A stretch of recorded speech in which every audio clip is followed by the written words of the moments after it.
I've had Snapchat since I was 13 years old. I'm a sophomore in high school, and throughout the years I've amassed quite a few pals on the app. I use Snapchat daily and maintain streaks with at least 20 pals. For those unaware, a streak on Snapchat occurs when you and another user send each other images or videos at least once per 24 hours for several consecutive days. Recently, I visited the Added Me section of my Snapchat account and saw that multiple users had added me. I hardly ever add strangers on there, but I added back those who added me via quick ads since their Bitmojis appeared to be legitimate. Bitmojis are cartoon representations of a user's face created by the account owner. They also have shared friends, which suggests that some of my Snapchat friends have also added them. I reinstated 5 or 6 accounts and continued with my day. You can also make your location public on Snapchat so that you can always know whether any of your friends are nearby whenever you go anywhere. I've kept this setting enabled because the majority of my friends also have it enabled. A few days passed, and I never spoke with any of my new app buddies. Jake, one of the newly re-added buddies, sent me a snap after I returned home from soccer practice later that week. He emailed me an image of a road that appeared to have been taken while he was driving a car. It seemed a bit odd and out of the norm, but I texted him a photograph of the textbook I had on my desk while I was doing homework. My initial reaction was to not respond, but I didn't want to appear rude by leaving them unanswered. He responded nearly immediately, but I chose to wait a few hours before responding since it seemed strange. It was almost 9:30 when I completed my schoolwork, and I was becoming wary. I launched Snapchat and texted my buddies my streaks. After that, I accessed Jake's Snapchat and saw the same road image as previously. I sent him a streak to see if he wanted to be friends, and he once again responded immediately. It was dark and raining when I opened the app, so it was difficult to see, but the photo appeared to have been taken in a neighborhood. I responded by emailing him a photo of my room before going to bed. I was weary and immediately fell asleep. The ringing of my phone in the middle of the night awoke me. I retrieved it from my nightstand and examined it while rubbing my eyes awake. As my eyes adjusted to the phone's bright light, I noticed that Jake had contacted me 3 times on Snapchat and sent me many messages. Honestly, it disturbed me, and I questioned why he was acting this way. I intended to open the messages, determine what he desired, and then block him. I initially accessed the text messages he sent me. He sent 3 messages with the word "hey." At this point, I shook my head, perplexed and annoyed. After that, I accessed the images he had supplied. 4 were present. The initial photograph depicted the same route and rain. The second one was more distinct and resembled a house in my area, but I couldn't be sure. The third image truly made me shiver. It was a photograph of my house shot from a parked automobile on the street. I gazed at it in complete disbelief, trying to tell myself it wasn't my house or that I was in some sort of bizarre dream. As the 10-second countdown rolled down, the display automatically advanced to the next image, which worried me tremendously. It was a photograph of my kitchen shot from within the residence. As the image faded, I was taken back to the conversation, where his Bitmoji was displayed in the lower corner of the screen, indicating that he was merely sitting in the chat and watching me examine each image. I yelled and raced into my parents' room to wake them up since it was the only thing I thought I could do. It took me a minute to completely explain the matter to them since I kept stumbling over my words. My father sprang up and rushed downstairs, begging for everyone to leave. My mother and I followed closely after, utterly scared. After checking the residence, we were unable to locate anyone, although there was definite proof that someone was present. The broken door to our screen patio provided easy access to anyone who entered. Additionally, we discovered damp footprints all across the first level and even partly up the stairs.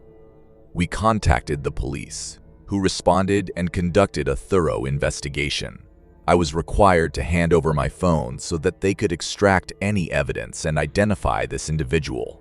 The authorities were unable to identify the invader, even after months of investigation. The gadget used to Snapchat me by Jake or anyone else was discovered in my garden. It was an iPad belonging to the city library that had been reported stolen a few weeks prior. Whoever it was knew what they were doing and was able to scramble the device's position, making it difficult to follow its final known whereabouts. Since that occurred, I have deleted Snapchat and created a new account with only my friends. I have also disabled my Snapchat location and will never enable it again. Who knows what would have occurred if I hadn't woken up when I did? Who knows what would have transpired?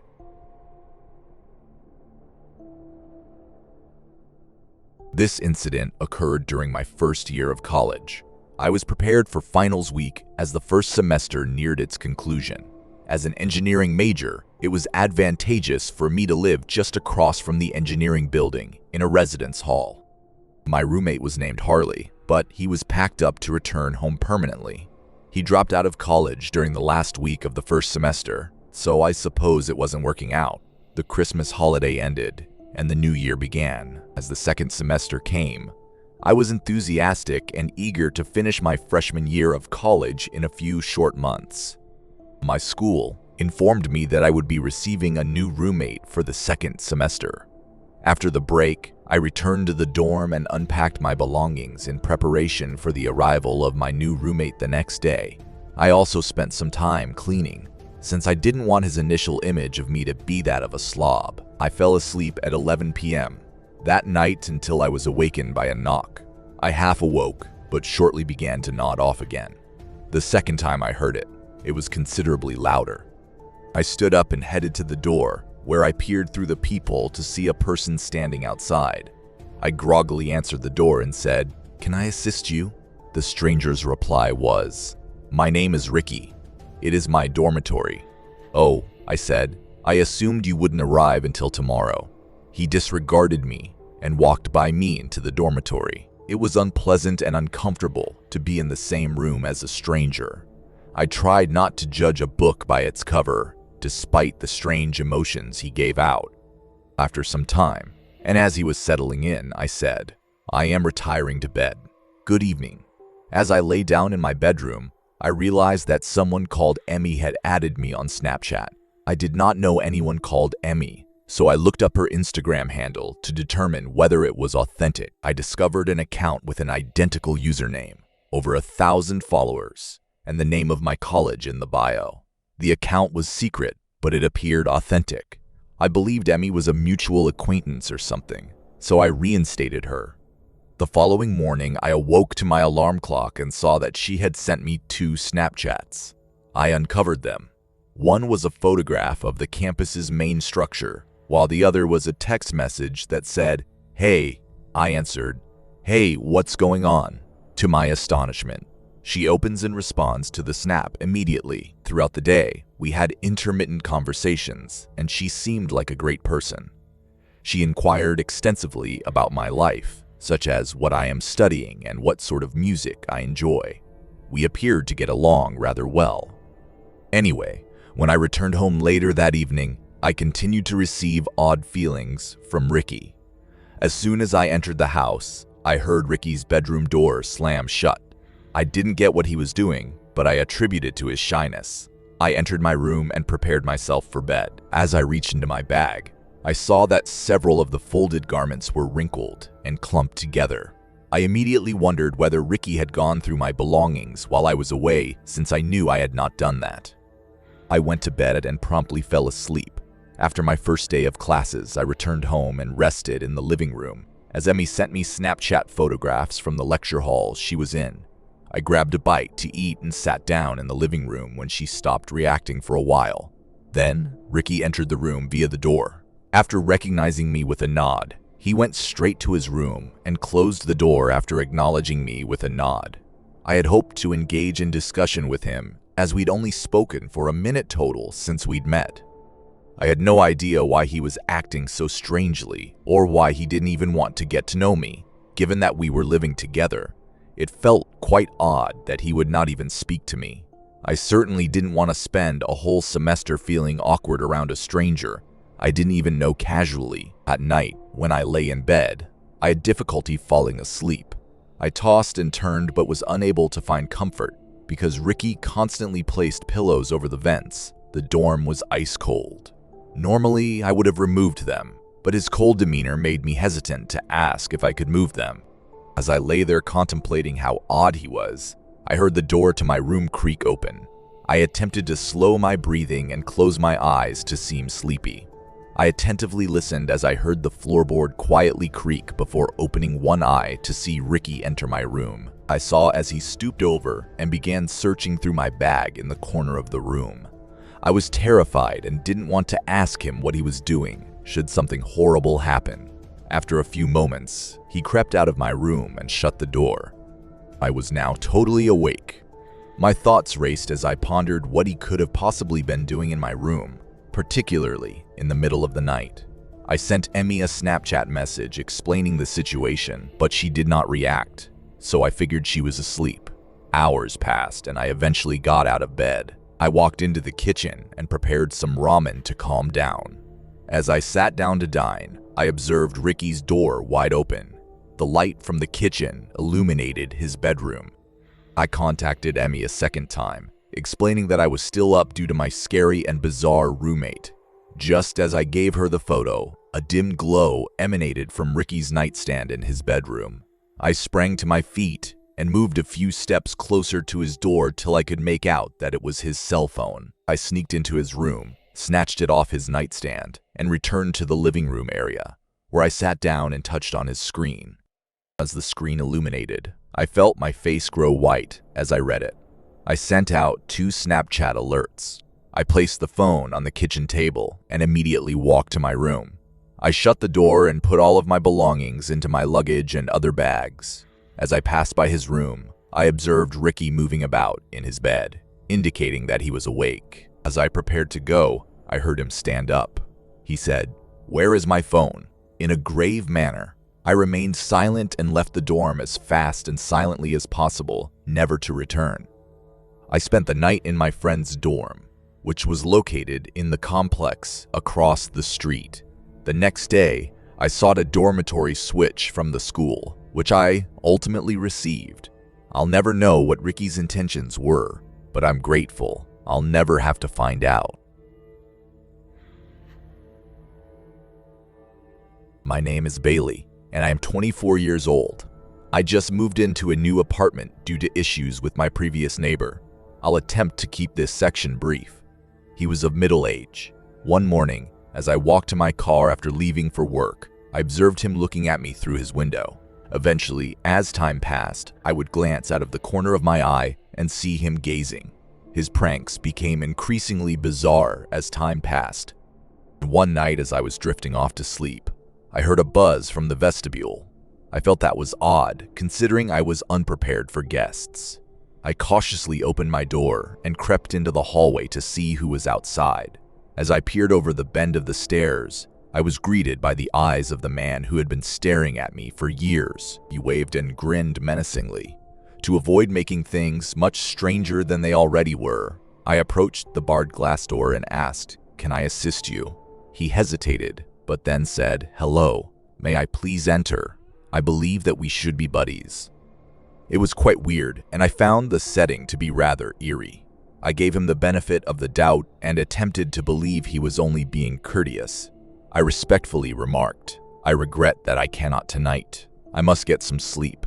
In response, he punched the glass door and screamed at me to open the door. His remark sent me tumbling down the stairs after him. I quickly returned to my room and closed the door. I sat there terrified, knowing that my neighbor was a deranged stalker.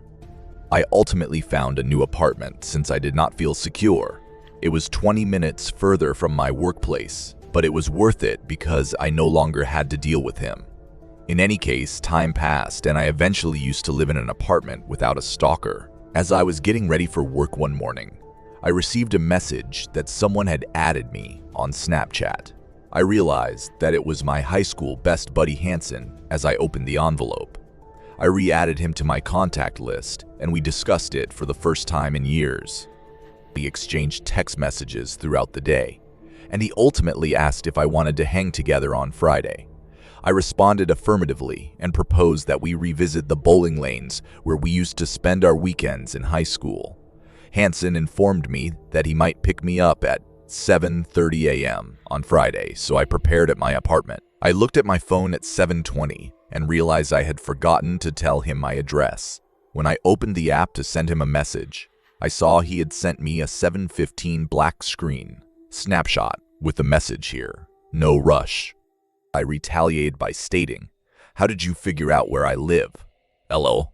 He responded with a second blank screen stating, "I utilized your Snapchat location to find you." Despite being slightly unnerved, I checked and saw that my Snapchat location was enabled, which was odd because I don't recall setting it on. I walked to the front of the building, where I spotted the white Honda Civic he claimed to be driving. It was nighttime, and the car's windows were tinted, making it hard to see inside.